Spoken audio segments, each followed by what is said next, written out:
Morning বন্ধুরা, কেমন আছো তোমরা সবাই? আশা করি সবাই খুব ভালো আছো। আমার আরও একটি নতুন ব্লগে তোমাদের সবাইকে স্বাগত।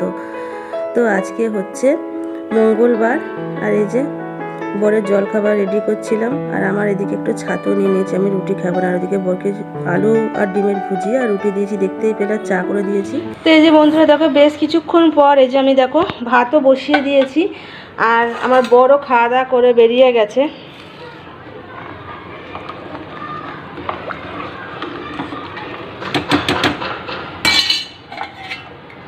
তো এই যেদিকে ভাত বসিয়ে দিলাম, আর এদিকে কাল রাতে কিছুটা ছোলা ভিজিয়েছিলাম যে আজকে জলখাবারে ছোলার তরকারি করব বলে, কিন্তু দেখলাম যে আলু ভুজিয়া রয়ে গিয়েছিল আর রুটিও রয়ে গিয়েছিল। সেই জন্য আলু ভুজিয়া দিয়েই বরকে রুটি দিয়ে দিলাম, আর এই ছোলার তরকারিটা না হয় রাতের জন্য করে রেখে দেবো, তাহলে রাতে আর আলাদা করে কিছু করতে লাগবে না। তো এই ছোলা আর আলু সেদ্ধ দিলাম তরকারি করব বলে। আর এর মধ্যেই আর কি দেবো বিউলির ডাল সেদ্ধ করতে।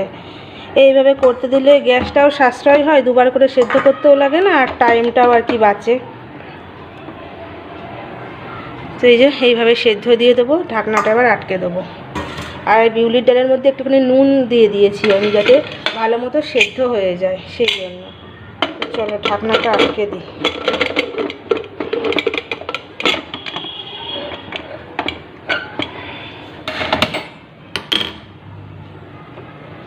একদম কমিয়ে দিয়ে বসাবো, নাহলে আর কি বিউলির ডালটা ভেতরে ছড়িয়ে যাবে। তো চলো ভাত ডাল আর এদিকে হচ্ছে ছোলা আর আলু তো সেদ্ধ বসিয়ে দিলাম, আর ভাতও দেখো এদিকে ফুটে গেছে। সবজিগুলো বরং এবার রেডি করে নিই চলো। তো সবজির মধ্যে নিয়ে এসেছি হচ্ছে আজকে এই সজনে ডাঁটা নিয়ে এসেছি। সজনে ডাঁটাটা সর্ষে আর পোস্ত দিয়ে ঝাল করব। আর এদিকে কটা ভেন্ডি নিয়ে এসেছি, এই ভেন্ডিটা ভাজা করব। আমার বর ভেন্ডি ভাজাই খাবে, ও কিছুতেই তরকারি বা সর্ষে পোস্ত দিয়ে ঝাল খেতে কত ভালো লাগে না, ও কিছুতেই খাবে না। তো আজকে দুপুরে রান্না হবে হচ্ছে বিউলির ডাল, আলু পোস্ত আর সর্ষে পোস্ত দিয়ে ডাঁটার ঝাল আর ভেন্ডি ভাজা। মানে ভেন্ডির যে এত রকমের তরকারি হয় বা এত কিছু হয়, এত কিছু রেসিপি হয়, আমার বর কিছুতে খাবে না, ভেন্ডি ভাজাটাই প্রচণ্ড পরিমাণে পছন্দ করে। তো যাই হোক, ও যেটা পছন্দ করে সেটাই করে দেবো। আর আমি স্নান করে নিয়েছি আজকে, তাড়াতাড়ি বাজার থেকে ঘুরে এসেই না স্নান করে নিয়েছি। আর আজকেও প্রচুর কাছাকাছি হয়েছে, সেটা তোমাদের দেখানো হয়নি, কারণ তখন আমি বরের খাবার রেডি করছিলাম, সেই জন্য। ছাদে আর কি পুরো ভর্তি আছে, বরের জামা কাপড় আছে, বিছানার চাদর আছে, সব কেচে দিয়েছি। এখনও পর্যন্ত শীতের অনেক জামা কাপড় বাকি আছে। তারপর কম্বল আছে, ওই একদম সিঁড়ির তলার ওইদিকে কম্বলটা রেখে দিয়েছি, কম্বলটাকে কাচতে আছে। এই কদিন আর কি বৃষ্টি করে কিছুতেই কাছাকাছি হলো না, প্রচুর কাছাকাছি জমে গেছে। আর আমার বর আমাকে কিছুতে কাছাকাছি করতে দেবে না, ওই কাছাকাছিগুলো করবে, এমন জ্বালা জানো না। পুজো আর সব কমপ্লিট হয়ে গেছে আমার, এবার শুধু রান্না বান্না করলেই হয়ে যাবে। ঘরের কাজকর্ম মানে পরিষ্কারের কাজকর্ম মোটামুটি সব কমপ্লিট হয়ে গেছে আমার। তো চলো সবজিগুলো রেডি করে নিই, রেডি করে পোস্তটা বেটে নিই। আর এদিকে সর্ষে পোস্তটাও বাটতে লাগবে। তারপরে ছোলার তরকারির মশলাটা ভাবছি অল্প মশলা, তো শিলেতেই না হয় বেটে নেবো। আদা রসুন বাটাটা সবটা আজকে শিলেতেই বাটতে হবে, মিক্সি আজকে আর ভাবছি ব্যবহার করবো না, মিক্সিটা নামাবো না, থাক। অল্প মশলা না, মিক্সিতে কিছুতেই বাটা যায় না। এই যে সবজি পাতি সমস্ত কিছু রেডি করা কমপ্লিট। এই কাঁচা লঙ্কাগুলো দিয়ে আর কি পোস্ত বাটবো, সেই জন্য।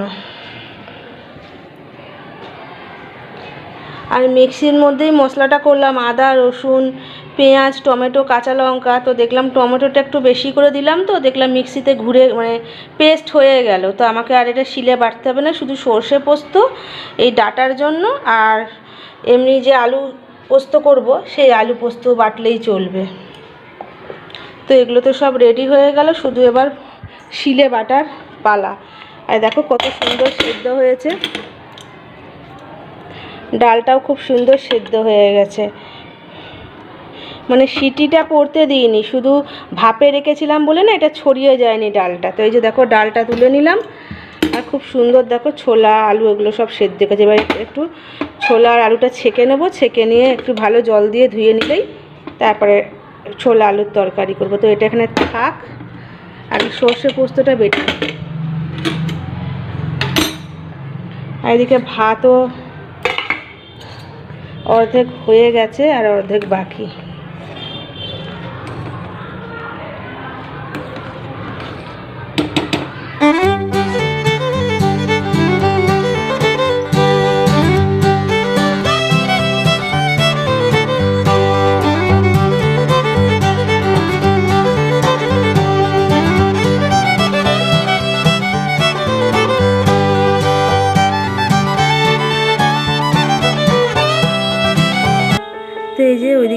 পোস্তটা বেটে নিয়ে পোস্তটা বসিয়ে দিয়েছি।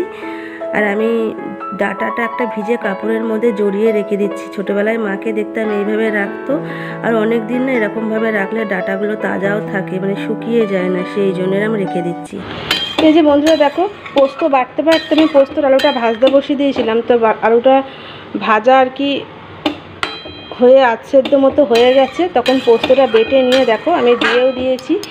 তো এটা একটুখানি আর কি পোস্ত আলু এগুলো ভালো করে আর কি হয়ে যাক, আলুটাও ভালো করে সেদ্ধ হয়ে যাবে, তো তারপরে আর কি নামিয়ে নেব। তো হোক এটা। তারপরে এই যে ডাঁটার ঝাল করব, আর এই যে সর্ষে নিয়ে নিয়েছি, সর্ষে পোস্ত বাটবো। এই সর্ষে পোস্ত বাটতে বাটতে আমার আলু পোস্ত হয়ে যাবে। তো এত ঝপঝপ করে রান্না হচ্ছে, সব কিছু আর কি গুছিয়ে, তো সব কিছু হাতের কড়ায় যদি গুছিয়ে নিয়ে রান্না করতে বসি না, তাহলে আমার খুব ফাস্ট রান্না হয়ে যায়। মানে এত তাড়াতাড়ি রান্না হয়ে যায়, কোনটা ছেড়ে কোনটা করবো, মানে একটা করতে করতে আর একটা হয়ে যায়। আর এই রান্না বান্না কমপ্লিট করে যাব হচ্ছে ছাদে অনেক জামা কাপড় দেওয়া আছে, আর এত বাইরের রোদ, সব একবারে শুকিয়ে খটমটে হয়ে গেছে, নিয়ে আসতে হবে এগুলো।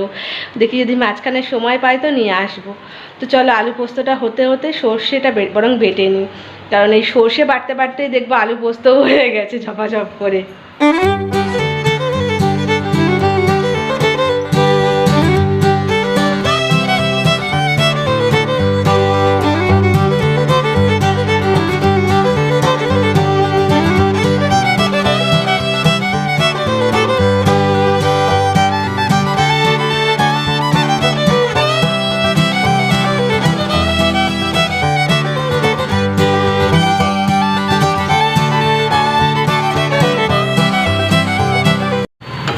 ব্যাস, আলু পোস্ত রান্না কমপ্লিট।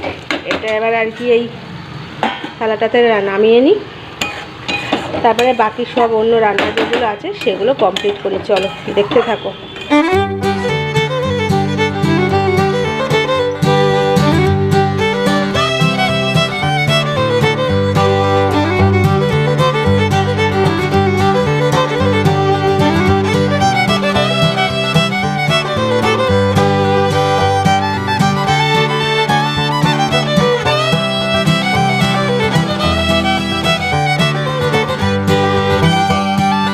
এই যে বন্ধুরা দেখো, বেশ কিছুক্ষণ পর এলাম, আমার রান্না বান্না সমস্ত কিছু কমপ্লিট। এই কড়াইটা গরম আছে, এটা আর কি বের করতে হবে বাইরে, তার সাথে ঝিকটাও বের করে দেবো।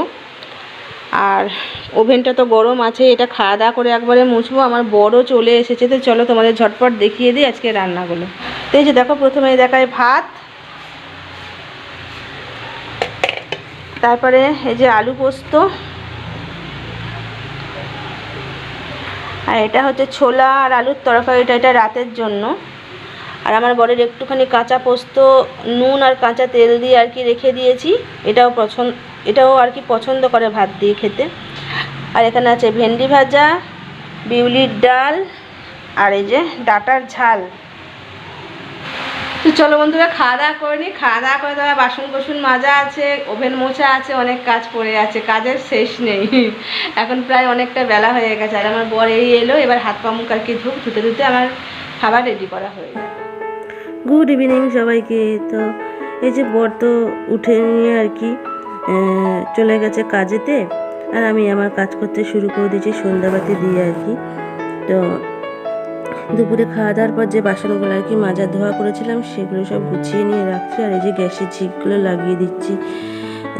এখন ইচ্ছা আছে অনেক দিনের জমানো বেশ কিছুটা দুধের সর আছে, সেটা দিয়ে ভাবছি একটুখানি আর কি ঘি বানিয়ে নেবো, নাহলে না এই গরম পড়ে যাচ্ছে আরও বেশি নষ্ট হয়ে যাবে। আর এই গরমে আর দুধের সর রাখা যাবে না, ফ্রিজে রাখা যায় কিন্তু আমি রাখি না।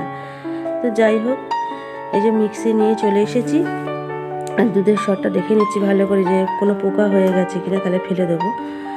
হয়নি দেখলাম, আর এই যে আমি মিক্সিতে বেটে নিচ্ছি, তারপরে আর কি দুধের সরটা কড়াইয়ের মধ্যে দিয়ে দেবো। তার আগে একটু গরম জল করে রেখে দিয়েছিলাম, মানে এটা ভালো করে আর কি ঢেলে নিয়ে গুলে নিয়ে আর কি কড়াইয়ে দিয়ে দিলাম, তাহলে কিরকম জমাট মতন বেঁধে যায় মাখনের মতন, সেই জন্য।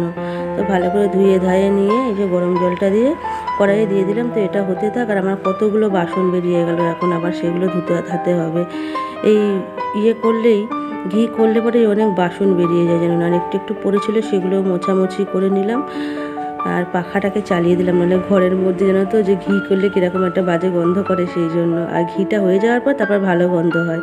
তো ওদিকে ঘিটা হতে থাক, আর আমি এদিকে যে সকালবেলায় সমস্ত কাছাকাছি হয়েছিল না, এর মধ্যে পাশ বালিশের ওয়ারটাও দিয়ে দিয়েছিলাম। যেহেতু আমার একটাই পাশ বালিশের ওয়ার, সেই জন্য এরকমই হয়, একটা কিনতে হবে আর একটা। তো সেটাই আর কি, পাঁচ বালিশের ওয়ারটা পরিয়ে দিচ্ছি, পরিয়ে দিয়ে নিয়ে তারপর ওদিকে ঘি হতে থাকবে, আর আমি একটু তোমাদের ভিডিও এবার বসে বসে দেখবো। এই টাইমটাই যা একটু আমি সময় পাই, জানো না। তো চলো বন্ধুরা, আজকে এই পর্যন্তই। দেখা হবে আবার একটা নতুন কোনো বড় ভিডিওর সাথে। তো তখন সবাই খুব ভালো থেকো, সুস্থ থেকো।